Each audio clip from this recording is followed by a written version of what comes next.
Detective Sergeant Michael Davies had been watching the suspect for 3 weeks now. Ever since the man first appeared on the Metropolitan Police's radar through a series of increasingly disturbing social media posts and surveillance footage from various London landmarks. The individual, later identified as Thomas Brennan, a 34-year-old unemployed construction worker from Birmingham, had been exhibiting classic signs of radicalization and mental deterioration that seasoned officers recognized as precursors to violent action. Brennan's online activity had shown a troubling pattern of obsession with royal protocol, security procedures, and what he perceived as the weakness of ceremonial guards.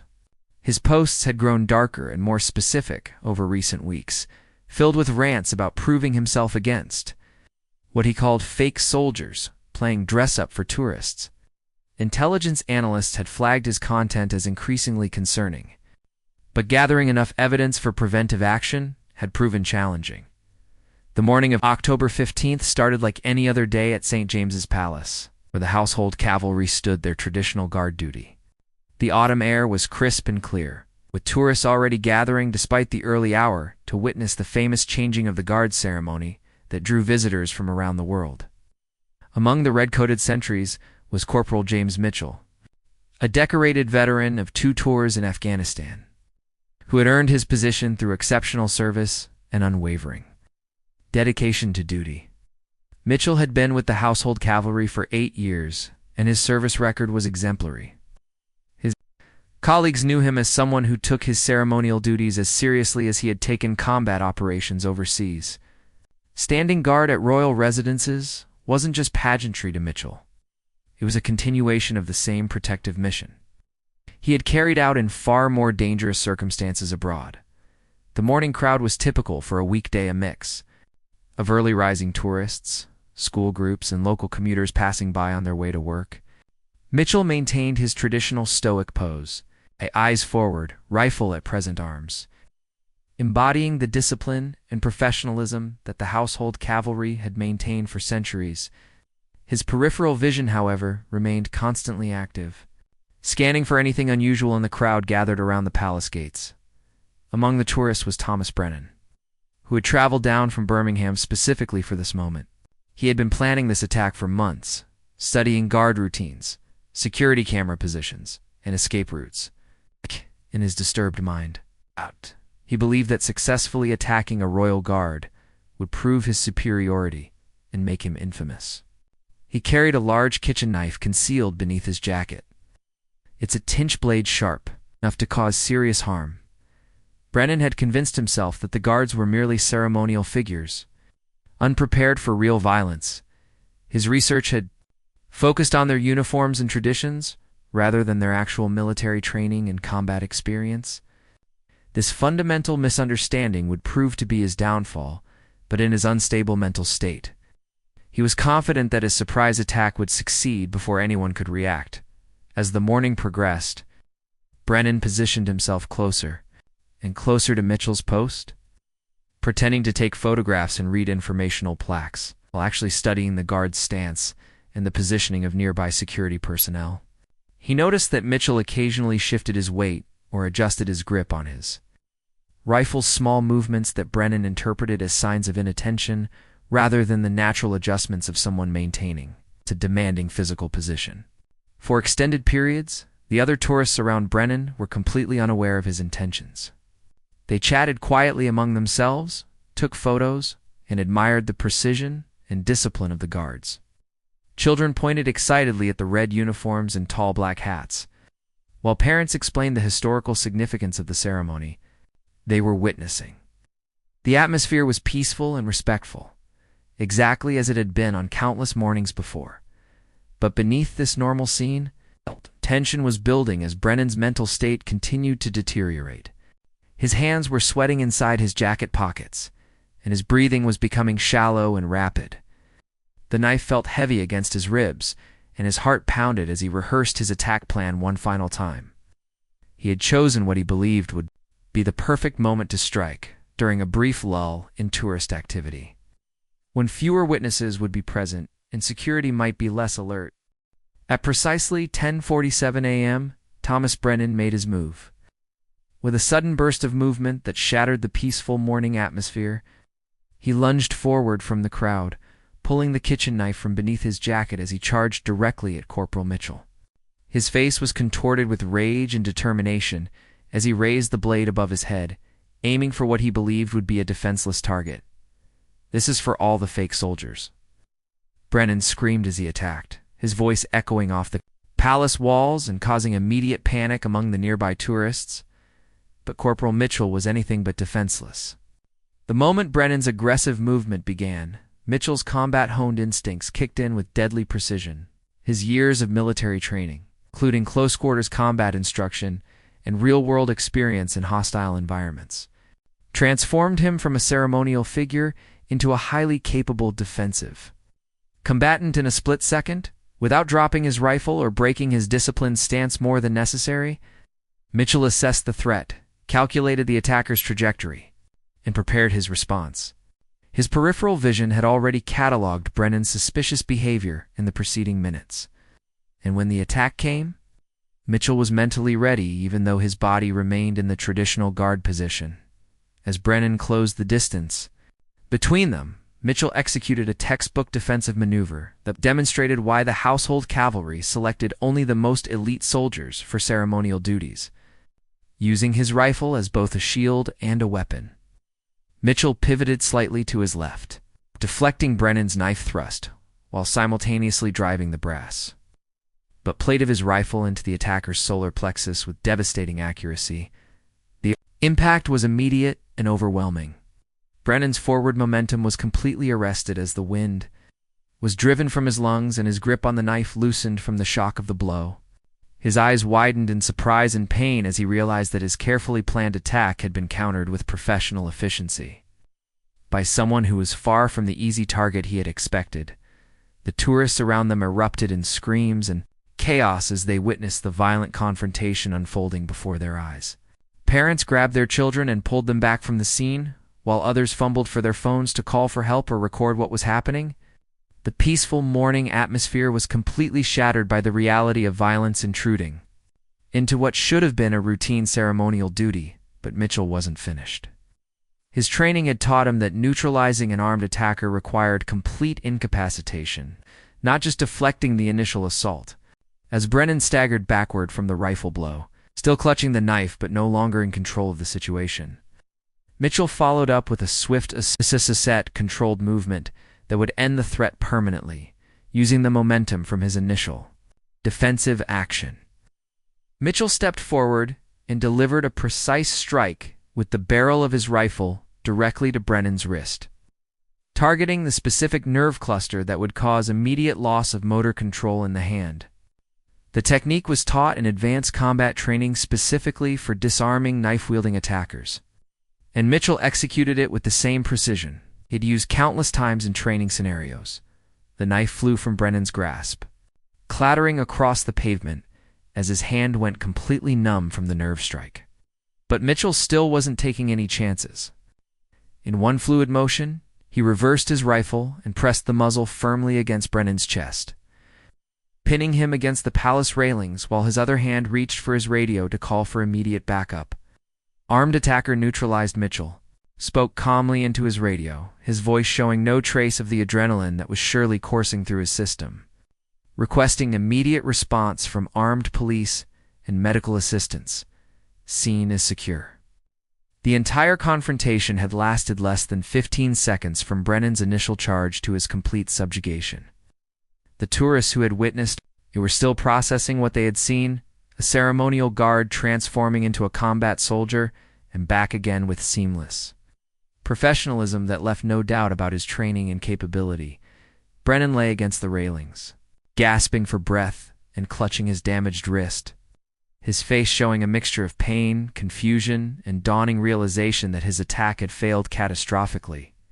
The man he had expected to easily overpower had instead demonstrated the very real military skills that lay beneath the ceremonial uniform. Within minutes of Mitchell's radio call, St. James's Palace was swarming with armed police officers, paramedics, and security personnel. The response was swift and overwhelming, demonstrating the extensive security apparatus that protected royal residences even during seemingly routine ceremonial duties. Detective Sergeant Davies, who had been monitoring Brennan's activities, arrived on scene to find his suspects subdued and in custody. Validating weeks of surveillance and threat assessment, Chief Inspector Sarah Williams, the senior officer responsible for royal protection in the area, quickly took command of the scene. She had worked these details for over a decade and had seen various security incidents. But the sight of a household cavalry guard maintaining perfect control over an armed attacker while preserving the dignity of his post impressed even her experienced perspective. Corporal Mitchell, Chief Inspector Williams addressed the guard who was still maintaining his position over the subdued attacker. Outstanding response. You can stand down now. We have the situation fully contained. Mitchell nodded professionally And stepped back, allowing the armed police officers to take custody of Brennan. Despite having just fought off a knife attack, his uniform remained remarkably neat, and his demeanor showed the calm professionalism that characterized the elite soldiers chosen for ceremonial duties. The only signs of the confrontation were slight. Scuff marks on his rifle and a small tear in his red tunic were. Brennan's knife had grazed the fabric. As paramedics attended to Brennan's injuries, a bruised solar plexus, nerve damage in his right wrist, and various scrapes from being pressed against the palace railings. The full scope of what had been prevented began to become clear. Detective Sergeant Davies briefed Chief Inspector Williams on Brennan's background and the weeks of increasingly threatening behavior that had led to this moment. "We've been tracking his online activity for 3 weeks," Davies explained, as they watched Brennan being loaded into an ambulance under heavy police guard. His posts showed clear signs of planning an attack on royal personnel. He researched guard routines, studied security camera positions, and made multiple reconnaissance trips to various royal sites. The tourists who had witnessed the attack were being interviewed by police officers, their accounts providing a clear picture of Mitchell's professional response to the threat. Many expressed amazement at how quickly and efficiently the situation had been resolved, with several commenting on their newfound respect for the training and capability of the ceremonial guards. "I thought they were just for show," admitted Margaret Thompson, tourist from Australia who had been photographing the guards when the attack occurred. "But watching that soldier handle an armed man so quickly and professionally, it was incredible. He probably saved lives today." The knife that Brennan had wielded was being examined by forensic specialists, who confirmed that it was indeed capable of causing serious or fatal injuries.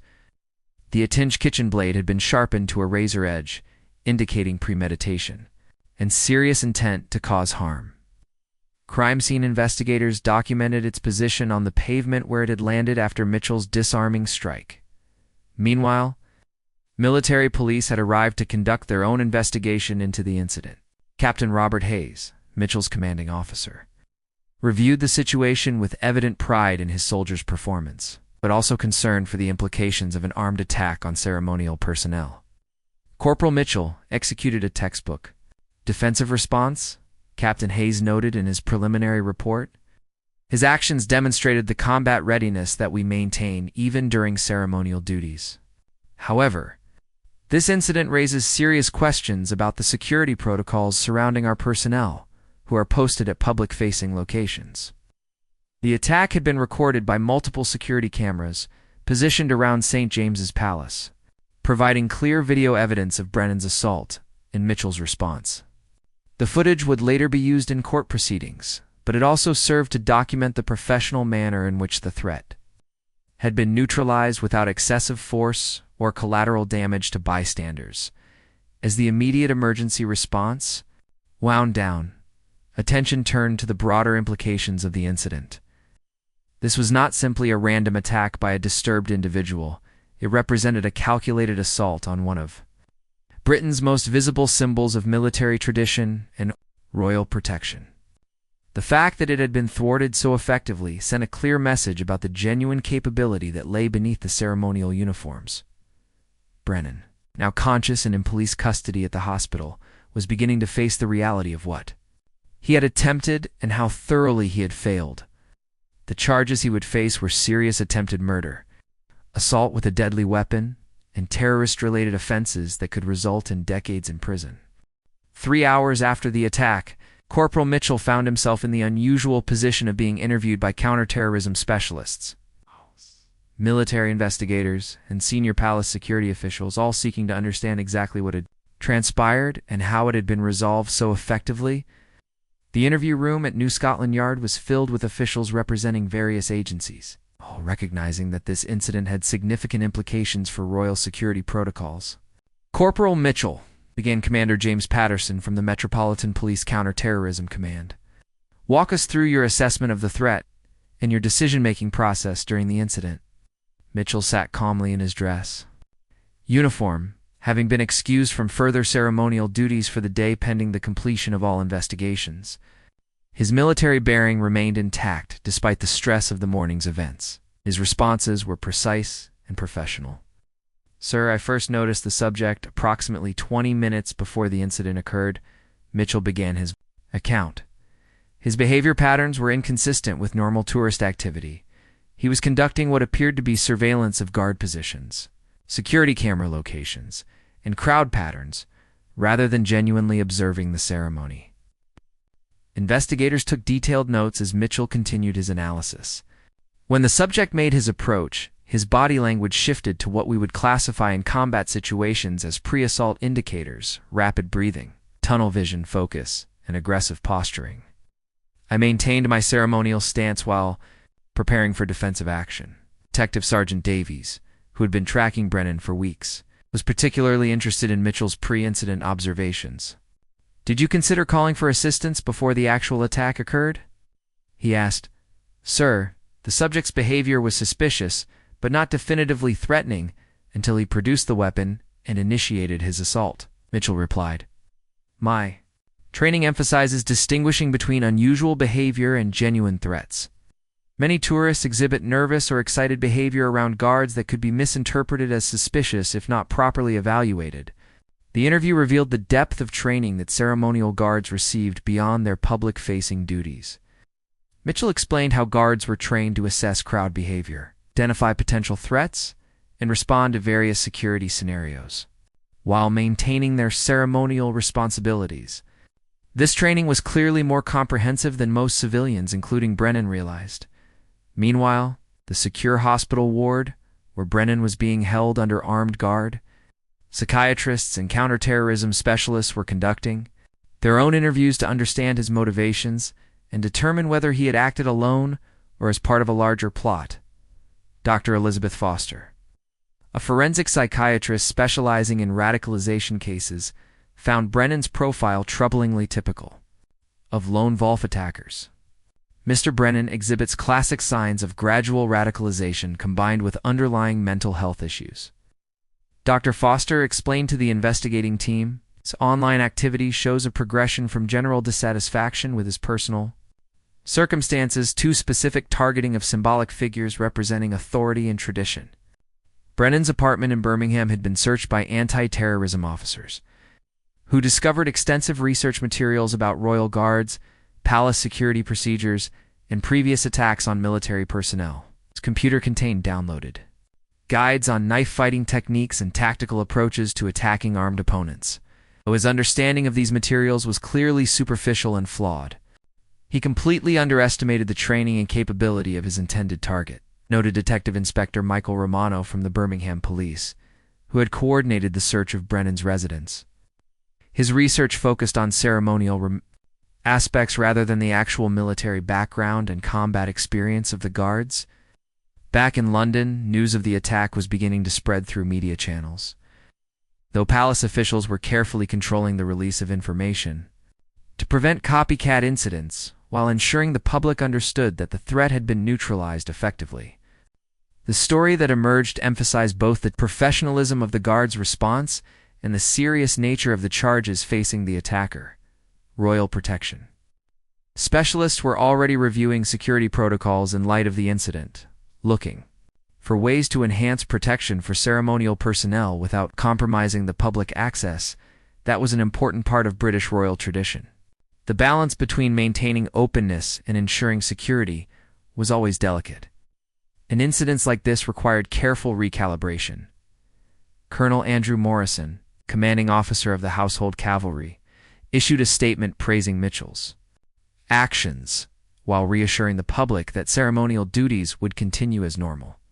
Today's incident demonstrates that our ceremonial personnel are highly trained. Soldiers fully capable of protecting themselves and the public, the statement read. We will continue to proudly serve in our traditional roles while remaining vigilant against those who would threaten our institutions. The investigation was expanding to include a comprehensive review of Brennan's associates, online contacts, and any potential connections to extremist groups or other individuals who might pose similar threats to royal personnel or facilities. 6 months later, Thomas Brennan sat in the dock at the Old Bailey facing multiple serious charges related to his attack on Corporal Mitchell.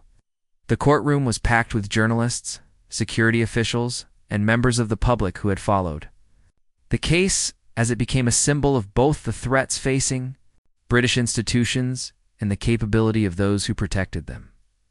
The Crown Prosecution Service had assembled a comprehensive case against Brennan, led by Sir Geoffrey Hamilton, QC, one of Britain's most experienced prosecutors of terrorism-related cases.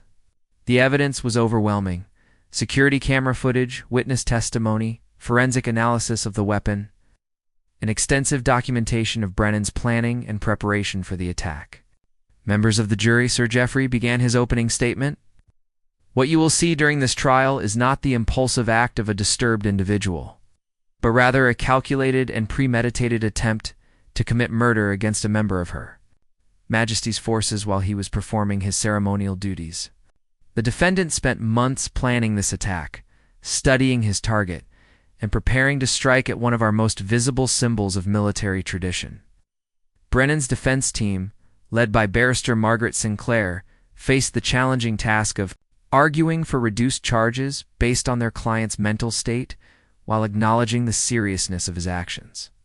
Their strategy focused on portraying Brennan as a mentally ill man whose judgment had been impaired by unemployment, social isolation, and exposure to extremist content online.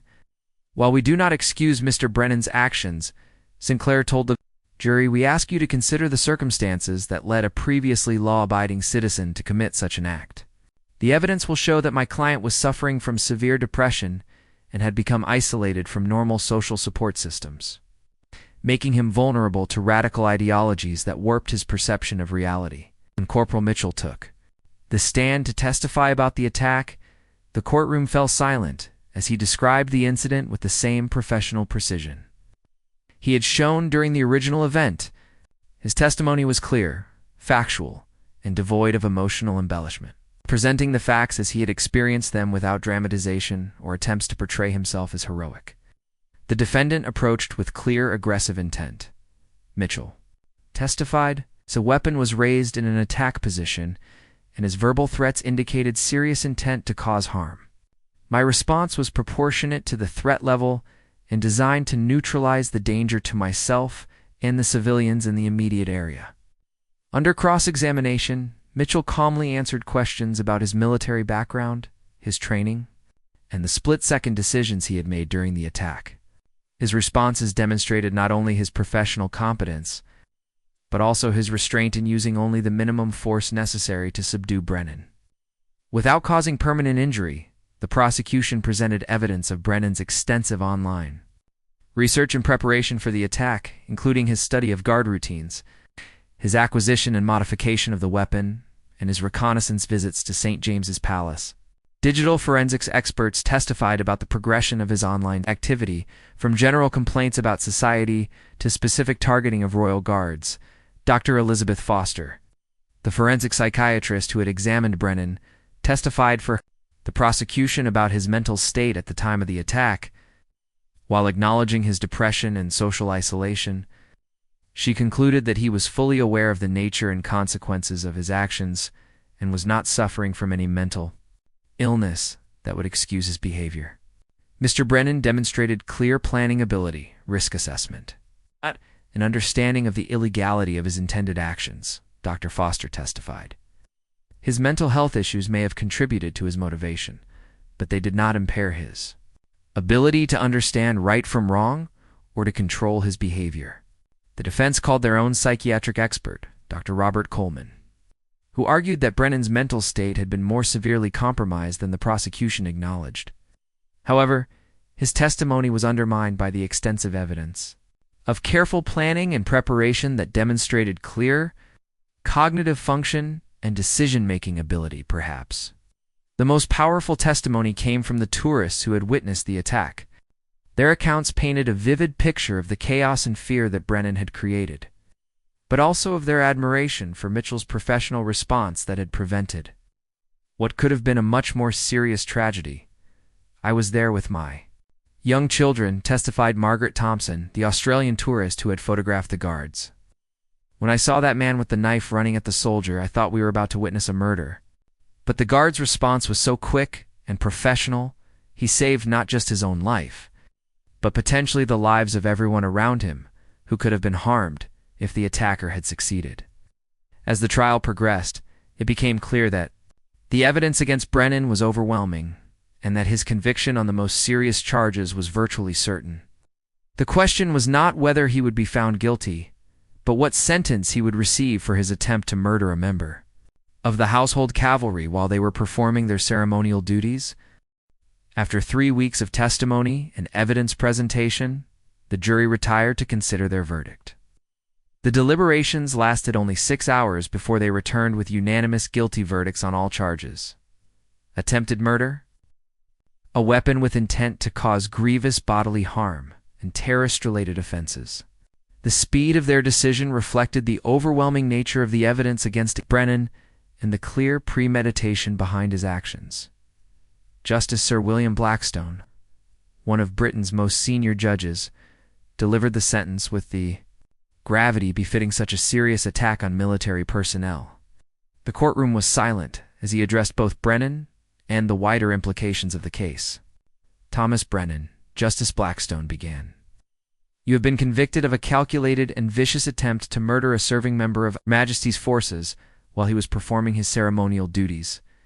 Your actions were not those of a man momentarily overcome by mental illness, but rather the result of months of planning and preparation to commit an act of terrorism against one of our most visible symbols of military service and royal tradition." The judge continued his analysis of the case, emphasizing the broader impact of Brennan's actions beyond the immediate physical threat. "Your attack was not just against Corporal Mitchell personally, but against the institution he represents, and the values of service, duty, and tradition that he embodies. The fact that your attack failed, due to his exceptional training and professionalism, does not diminish the seriousness of your intent, or the terror you inflicted on innocent civilians. Who witnessed your assault?" Brennan was sentenced to 22 years in prison, with the judge noting that he would serve at least 18 years before becoming eligible for parole.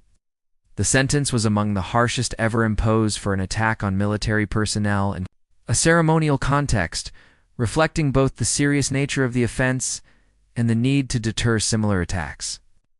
"The sentence must reflect not only punishment for your actions," Justice Blackstone explained, "but also the need to protect the public from someone who has demonstrated a willingness to commit acts of extreme violence against those who serve our nation.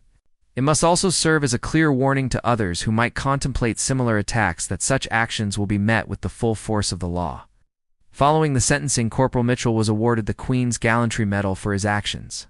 During the attack, a citation praised his exceptional courage, professional skill, and dedication to duty in neutralizing an armed terrorist attack while protecting civilian lives and maintaining the dignity of his ceremonial position.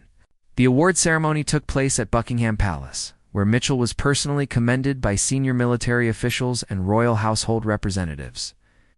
His commanding officer, Colonel Morrison, noted that Mitchell's actions had demonstrated the highest traditions of the household cavalry and had brought honor to his regiment and the British Army as a whole. Corporal Mitchell's response to this attack exemplified everything we expect from our ceremonial guards, Colonel Morrison said during the ceremony. His actions proved that beneath the traditional uniforms and ancient ceremonies, our personnel remain highly trained soldiers capable of responding to any threat with professional excellence. The incident led to significant changes in security protocols for ceremonial guards, including enhanced threat assessment training, improved communication systems, and additional support from plainclothes security personnel positioned among tourist crowds. However, officials emphasized that these changes would be implemented without compromising the public access and traditional character that made royal ceremonies an important part of British cultural heritage. 2 years after the attack, Mitchell continued to serve with distinction in the household cavalry. Having been promoted to sergeant and given additional responsibilities for training new guards in both ceremonial duties and security awareness, his experience had made him a valuable resource for developing protocols that balanced traditional requirements with modern security needs. The attack also prompted a broader discussion about online radicalization and the need for early intervention. When individuals begin exhibiting warning signs of violent extremism, the case became a textbook example used in training programs for law enforcement, mental health professionals, and counterterrorism specialists studying the progression from grievance to violence. Detective Sergeant Davies, who had been tracking Brennan before the attack, reflected on the case as an example of both the challenges of preventing lone wolf attacks and the importance of having highly trained personnel in vulnerable positions. "We can't prevent every disturbed individual from attempting violence," he noted, "but we can ensure that when they do, they face people like Corporal Mitchell, who are prepared to respond with the skill and professionalism that protects innocent lives." The tourist area around St. James's Palace returned to normal within days of the attack, with visitors continuing to gather to observe the ceremonial guards and appreciate the traditions they represent. However, many who witnessed Mitchell's professional response to Brennan's assault came away with a deeper understanding and respect for the training and dedication required to serve in such visible and vulnerable positions. The incident ultimately became a testament to the enduring strength of British military traditions and the exceptional caliber of the individuals chosen to represent those traditions in ceremonial roles, proving that behind the pageantry and ritual lies genuine capability, an unwavering dedication to protecting both the institutions they serve and the public they encounter every day.